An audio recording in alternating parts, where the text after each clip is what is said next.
So, ito na ang ating beef liver with potato.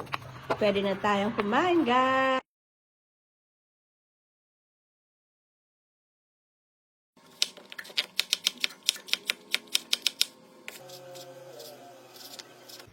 Ito ang ating potato.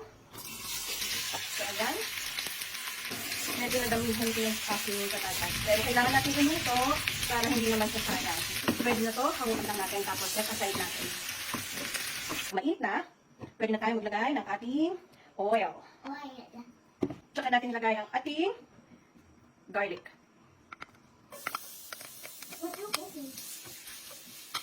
So, medyo toast lang natin ng konti para lumabas ang kanyang aroma.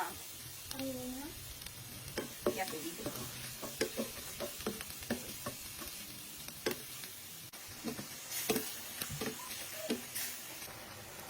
Okay, so pwede na tayo maglagay ng black pepper.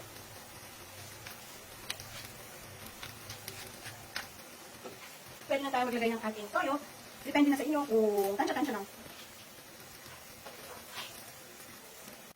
At yung ating patatas, ang tinabi kanina, pwede na natin ilagay. So, ayun siya. So, sandali na lang ito guys kasi dito naman na yung ano. So, ayan nga, tatapan natin guys again. Tapos, mga ilang minutes lang, luto na.